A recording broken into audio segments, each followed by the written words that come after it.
The boxing world is buzzing with anticipation over a potential matchup between Terence Crawford and Canelo Alvarez, two of the sport's most celebrated figures. This hypothetical clash has sparked intense debate among analysts, fighters, and fans, each offering their perspective on how the fight might unfold and who would emerge victorious. The discussion centers on the contrasting styles, physical attributes, and career achievements of these two elite boxers, with opinions split on whether Crawford's technical brilliance can overcome Canelo's size, power, and experience at higher weight classes.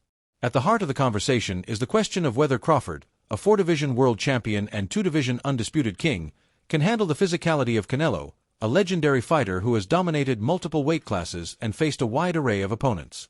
Some, like former middleweight champion Jermall Charlo, express skepticism about Crawford's ability to withstand Canelo's heavy punches.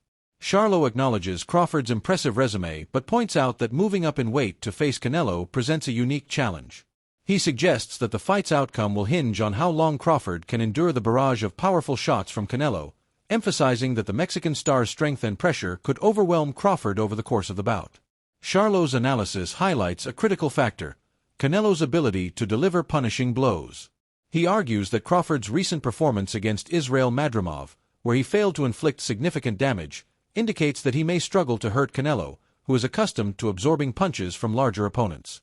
Charlo notes that Canelo's fundamental skills, though seemingly basic, are executed with such precision that they make him a formidable opponent. Despite Crawford's undeniable talent, Charlo believes the size and power disparity could be too much for him to overcome.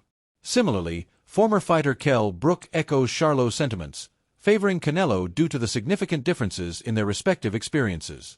Brook points out that Crawford's victory over Errol Spence, while spectacular, does not fully prepare him for the unique challenge Canelo presents.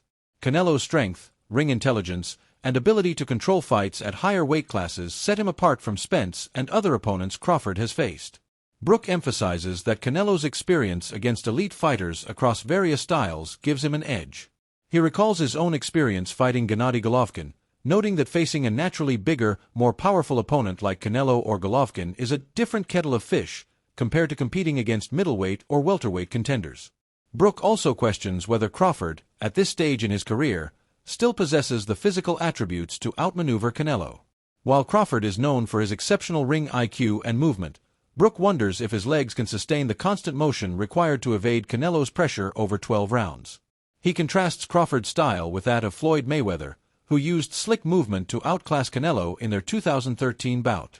However, Brook notes that Crawford tends to set his feet more than Mayweather, relying on precise shot selection and defensive cunning rather than constant movement.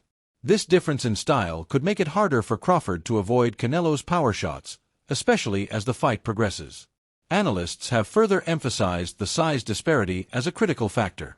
Gabe Rosado, a seasoned fighter, argues that Crawford may be too small to effectively hurt Canelo, who has spent years competing at super middleweight and light heavyweight. Rosado points out that Crawford's experience at 154 pounds is limited, with only one fight against Madrimov at that weight. In contrast, Canelo has faced and defeated numerous elite fighters who moved up from lighter divisions, including Mayweather, Amir Khan, and Miguel Cotto. Rosado explains that punches from smaller fighters often feel like pillows to those accustomed to the power of bigger opponents like Golovkin or Dmitry Bivol. This raises serious questions about whether Crawford's punches will have the impact needed to slow Canelo down. Rosado's perspective is reinforced by boxing analyst Dan Rafael, who highlights Canelo's experience absorbing punches from light heavyweights and super middleweights. Rafael argues that Canelo's ability to shake off shots from larger opponents gives him a significant advantage over Crawford, who has primarily faced welterweights and junior welterweights. While Crawford's punches are devastating at 140 and 147 pounds, Rafael questions whether they will carry the same effect against a fighter who has been hit by the likes of Golovkin, Bivol, and Sergey Kovalev without being wobbled. Conversely, Crawford has yet to face an opponent with Canelo's size and physicality, making it uncertain whether he can absorb the Mexican star's punishing blows. Mikey Garcia, another former champion, takes a blunt stance, warning that Canelo's power could be overwhelming for Crawford. Garcia acknowledges Crawford's technical brilliance but stresses that skill alone may not be enough to counter Canelo's devastating body shots and uppercuts. He suggests that once Canelo lands a significant punch, it could shift the fight's momentum dramatically, potentially forcing Crawford to adopt a defensive, survival-oriented strategy. Garcia's concern is that Crawford's smaller frame may not withstand the kind of punishment Canelo is known to deliver, particularly to the body, where his hooks and uppercuts have broken down countless opponents.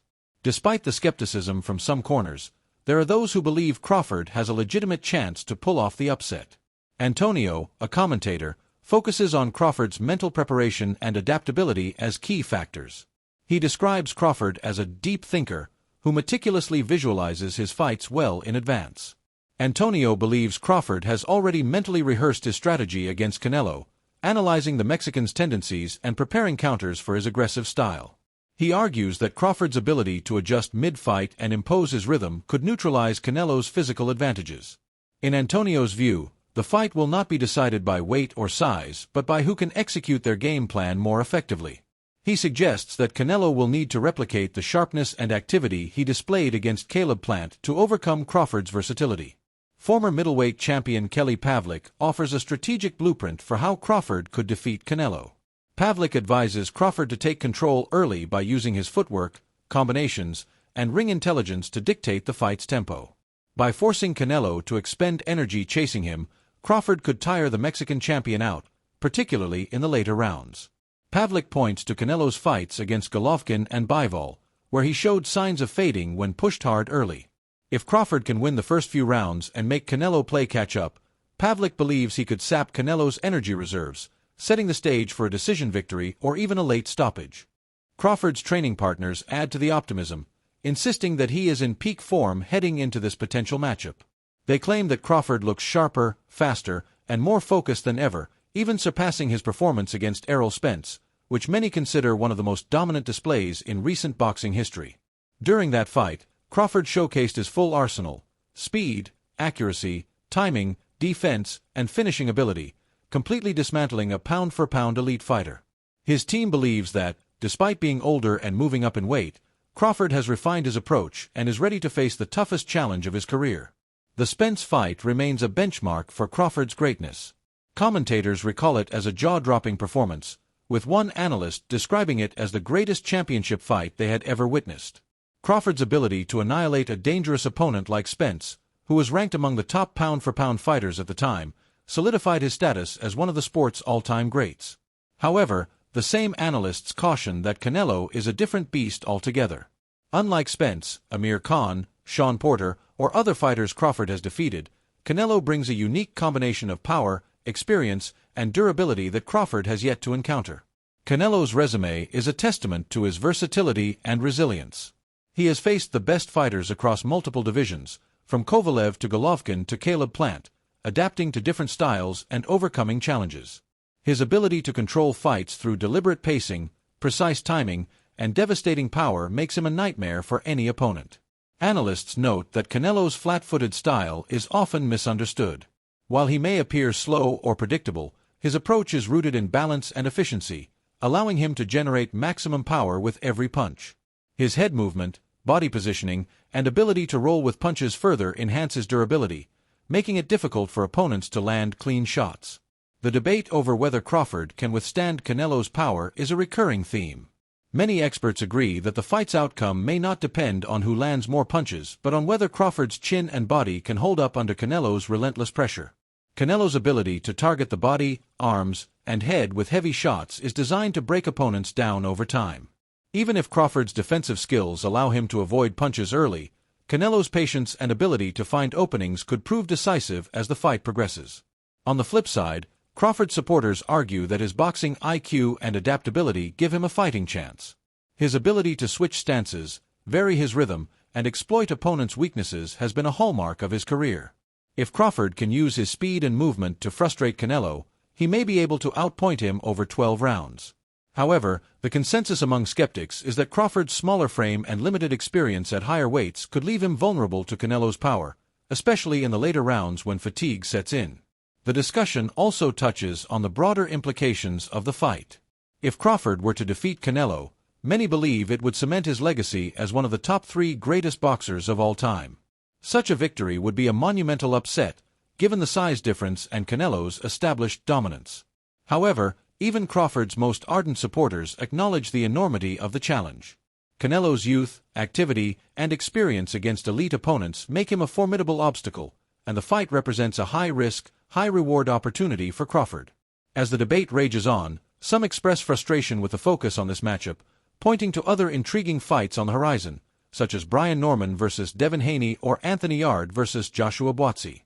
These bouts, they argue, may be more competitive or fan-friendly. Nonetheless, the allure of Crawford versus Canelo lies in its clash of styles and the question of whether skill can triumph over size. For now, the boxing world waits to see if this dream fight will materialize and, if it does, whether Crawford can defy the odds against one of the sport's all-time greats.